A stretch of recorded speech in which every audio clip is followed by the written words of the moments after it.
Imagine que a sua missão é invadir uma máquina desconhecida, uma máquina na qual você deverá extrair diversas informações específicas presentes no sistema sem ter nenhuma pista do caminho que você deve percorrer. Para isso você vai utilizar as mesmas ferramentas de ataque que já levaram milhares de pessoas para a cadeia, ao mesmo tempo que também já fizeram outras milhares de pessoas mudarem de vida ou até mesmo acabar com empresas e prejudicar governos inteiros. Hoje a gente vai ter um pequeno vislumbre de como que é o processo percorrido por um hacker quando ele realiza uma invasão, seja ele um ethical hacker bem intencionado ou não. Lembrando que todas as informações e todas as ferramentas que eu vou utilizar nesse vídeo não são ilegais ou muito menos criminosas, mas de você ter o bom senso de não utilizar elas para finalidades erradas. Então jamais replique esses métodos ou teste essas ferramentas que eu vou te apresentar aqui hoje em locais ou empresas que você não possui autorização. No mundo do hacking e do pentest, a informação ela não é poder, a informação ela é a chave mestra. Antes de digitar uma única linha de código ou usar qualquer ferramenta, um hacker passa 80% do seu tempo estudando o seu alvo. E isso é chamado de fase de reconhecimento. É como se fosse um ladrão estudando a planta de uma casa ou de um prédio no qual ele pretende invadir. Nós coletamos o máximo de informações possíveis sobre a empresa ou sobre o sistema que a gente pretende atacar, e a partir disso a gente traça as melhores rotas e define as melhores ações a serem tomadas para garantir o comprometimento do sistema. Essa é de longe a etapa mais importante de todas, porque quanto mais informação do seu alvo você tiver, maior vai ser a probabilidade de você encontrar uma brecha. Essa é a primeira etapa do modelo de Cyber Kill Chain, que é basicamente uma ordem, um conjunto de ações normalmente realizadas para efetuar um ataque cibernético. E nessa fase vale de tudo, desde fuçar no lixo da empresa em busca de informações sensíveis que não foram descartadas corretamente, como é chamado dumpster diving, pesquisa sobre funcionários em plataformas como LinkedIn para identificar possíveis alvos de engenharia social, já que o elo mais fraco em um sistema é sempre o ser humano, buscas utilizando parâmetros avançados de pesquisa no Google para identificar sites e páginas da empresa que não deveriam estar anexados na plataforma de busca, isso no caso é chamado de Google Dorking, e também, é claro, a utilização de ferramentas avançadas para escaneamento de sistemas e sites. E é claro, chegando também a utilização de ferramentas para o escaneamento do sistema em busca de possíveis softwares desatualizados, portas abertas, diretórios em sites e páginas de login expostas. E é por aqui que a gente vai começar. Mas antes da gente ir pro vídeo, eu vou te passar a cal pra você que tá precisando dar um upgrade no seu setup. A Black Friday tá chegando e junto com ela, também tem um monte de promoção na Terabyte. E além dessas promoções que já estão rolando o mês inteiro no Black November, na quinta-feira, dia 27 de novembro, a Terabyte vai fazer uma live durante a madrugada inteira, com um monte de sorteio e promoção. E no dia 28 a live também se estende no período da manhã a partir das 10 horas. Então deixa anotado aí na sua agenda, porque os sorteios e as promoções que eles fazem nessas lives são bizarras. Se você entrar no site deles agora, você percebe o tanto de promoção que tá rolando aqui. O melhor de tudo é que se você usar o cupom Paulo Matias, você ainda garante mais desconto em cima dessas promoções. Eu mesmo já aproveitei a Black November pra melhorar minha postura com uma cadeira nova e garantido também o Nintendo Switch, que é basicamente o segundo console que eu tenho na vida. O primeiro foi um PlayStation 1. E é claro que você também pode aproveitar esses itens com os melhores preços e condições que só a Terabyte consegue te proporcionar. Então corre dar uma olhada no site deles a partir do link na descrição. E não esquece que dia 27 e 28 tem live com um monte de sorteio e promoção pra tu dar uma renovada no seu setup. Usa o cupom Paulo Matias, acessa o link da descrição e corre garantir o seu presentaço de Natal. A primeira ferramenta que a gente vai utilizar aqui é o Nmap. E a ideia dele é bem simples. Para você entender melhor, digamos que todos os servidores, todos os dispositivos finais, como por exemplo o seu computador, possuem portas. E é por essas portas que os programas que você utiliza se comunicam com a internet ou com outras redes. Cada programa ou software do seu computador pode estar utilizando uma porta diferente. E um servidor ele é basicamente um computador também. Esses dispositivos podem conter mais de 65 mil portas. E a ideia do Nmap é basicamente escanear todas elas em busca das que estão abertas para verificar o que está rodando nelas. A partir disso a gente pode achar um software ou algum serviço desatualizado que possua alguma vulnerabilidade que possa nos fornecer o acesso. E como que o Nmap descobre se a porta está aberta ou fechada? Ele basicamente vai batendo de porta em porta, mandando um pacote de dados e analisando a resposta para descobrir o estado de cada uma delas. É claro que é uma maneira muito simples de explicar esse processo e que nem sempre esse ataque de reconhecimento pode acabar fornecendo uma resposta concreta, porque é um tipo de ataque que pode ser barrado por um firewall. E é claro que também existem outras maneiras de contornar isso. Mas beleza, agora que você já sabe um pouco da teoria, vamos ver a marcha acontecer. Vamos rodar o scan do Nmap e ver o que ele mostra pra gente. Digitando o comando nmap-sv mais o IP da máquina que a gente vai estar tentando invadir, a gente recebe o seguinte resultado. Temos a porta 21 rodando um serviço de File Transfer Protocol, ou traduzindo, o protocolo de transferência de arquivos, no qual o nome já é bem sugestivo, ele tem a função de transferir arquivos de um sistema para o outro. Vemos também a porta 80 rodando um servidor Apache, e a porta 80 ela é a porta padrão para o tráfego HTTP, que é basicamente o protocolo fundamental para o funcionamento da internet. É basicamente por essa porta que o servidor se comunica com a internet por meio de alguma página, e ela faz isso utilizando um servidor Apache. E o Apache atua basicamente como uma recepção do servidor. Ele interpreta as requisições dos navegadores e responde com o conteúdo correspondente, o que normalmente é um site, basicamente uma página HTML. E finalmente temos a porta 2222, rodando um serviço SSH. Esse é o achado mais significativo que a gente tem aqui. O SSH é um protocolo de administração remota, que estabelece um canal de comunicação criptografado diretamente com o sistema operacional do servidor. Diferente do FTP, que ele basicamente só transfere arquivos, o acesso SSH ele concede um shell, que é basicamente uma interface de linha de comando. E é a partir daqui que um usuário autenticado pode executar comandos diretamente no servidor. E com esse resultado a gente pode começar a brincar. A primeira porta que a gente vê aberta é a porta 21, e ao tentar uma conexão com ela, normalmente a gente se depara com uma tela de login. E como a gente não tem nenhuma informação de usuário ou qualquer coisa parecida, a gente não pode tentar realizar um brute force. Então a gente vai resolver testar basicamente o mais fácil. Vamos tentar entrar com as credenciais padrões desse serviço. Vamos tentar entrar no FTP com um usuário anônimo. Mas é claro que não seria fácil assim, né? Isso aí é uma brecha muito óbvia, né? Nenhum serviço permitiria um negócio assim, não é mesmo? Né?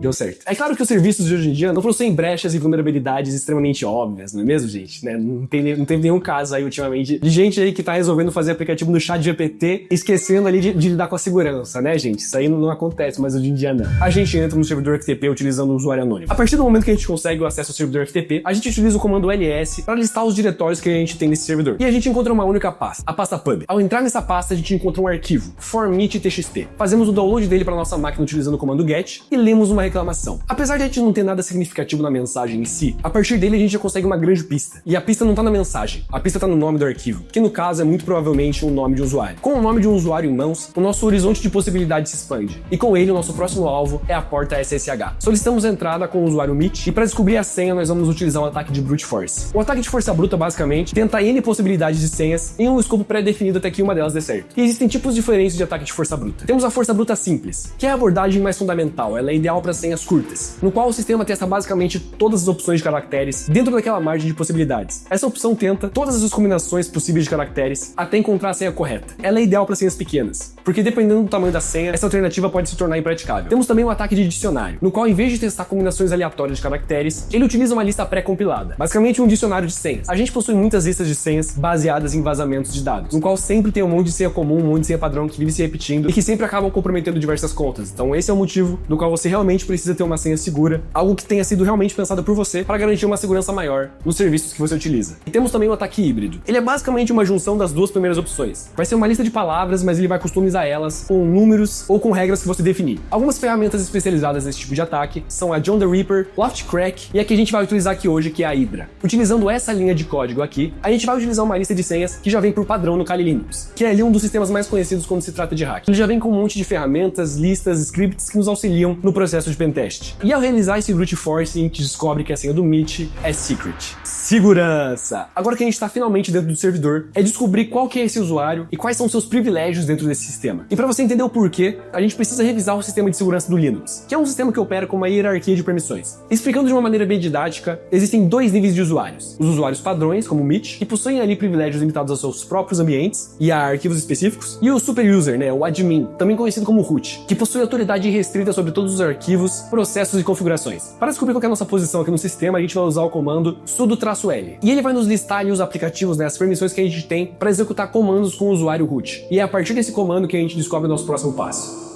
O resultado que nos aparece mostra que a gente pode utilizar os privilégios de root para acessar um arquivo de edição de texto chamado vim. E isso é uma falha gravíssima no sistema, porque com simples código nesse editor de texto a gente consegue escalar os privilégios do nosso usuário. Mas antes de escalar os privilégios, a gente dá um --ls para ver o que a gente tem no servidor junto com a gente e garantimos a nossa primeira flag, a user.txt. Então a gente acessa o vim, utilizamos este comando para explorar a vulnerabilidade de escalação de privilégio e com isso a gente garante acesso root ao sistema. Para pegar mais uma informação que nos falta, vamos até o diretório root, onde só o root tem acesso, e pegamos a nossa última flag, a root.txt. Com acesso total ao sistema, passando o guardiã na rua, protegendo o sistema. Eu achei que eu já tinha conseguido todas as informações necessárias para completar esse desafio. E basicamente as informações que a gente buscava era quantos serviços estavam rodando abaixo da porta 1000, e isso a gente descobriu quando rodou o Nmap, o que estava rodando na porta mais alta, que era 2222, no caso o protocolo SSH, qual que era a senha do usuário MIT, que no caso era secret, onde a gente poderia entrar com essas informações, no caso no SSH, se existia algum outro usuário no sistema, e qual que era o seu nome, como que a gente poderia escalar o privilégio desse sistema, que no caso era utilizando o editor de texto vim, e qual que eram as flags do user e do root. Porém, eu me deparei com uma última pergunta, na qual me perguntava qual que foi a CVE que eu utilizei para invadir o sistema. E eu fiquei meio encucado, porque teoricamente eu não havia usado nenhuma CVE. Eu tinha descoberto o login a partir de uma senha fraca e um usuário mal protegido. E a partir dali eu consegui acessar o sistema e escalar os privilégios. Mas ok, talvez você esteja meio perdido, O que é uma CVE? CVE é a sigla para Common Vulnerabilities and Exposures. Ele funciona como um dicionário universal para vulnerabilidades de segurança publicamente conhecidas. Pensa nele como basicamente um CPF para vulnerabilidade. Então a partir dessa pergunta eu comecei a teorizar que essa não era a única maneira de invadir o sistema. O que me fez pensar em outra porta aberta que a gente sequer chegou perto, ao mesmo tempo que também era mais provável de possuir alguma vulnerabilidade. A porta que hospedava o servidor web, a porta 80. Então a gente vai ter que voltar lá atrás para nossa primeira etapa de reconhecimento para procurar onde estava essa falha, Para você ver ali como a etapa de reconhecimento é realmente muito importante.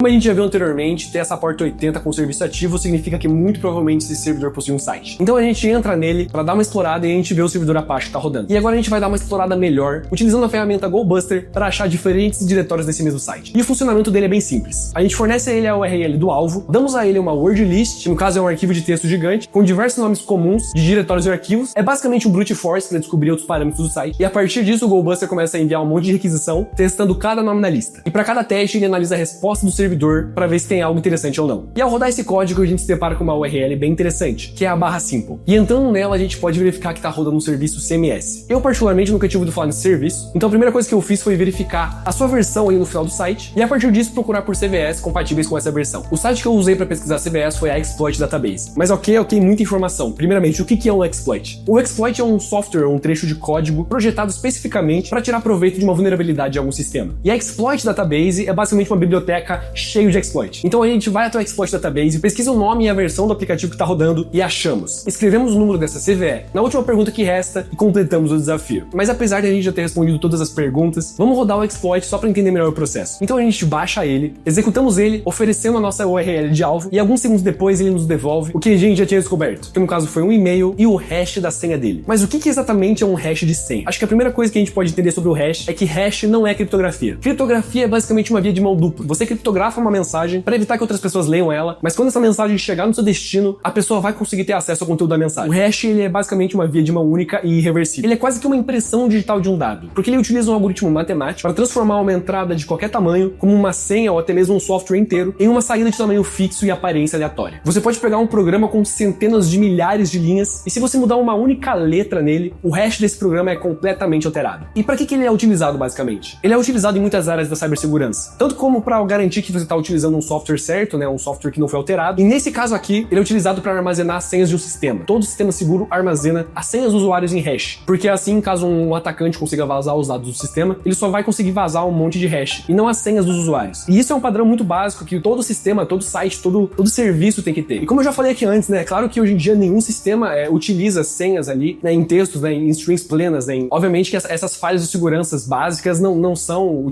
mais existentes, né, é algo muito raro ali de acontecer.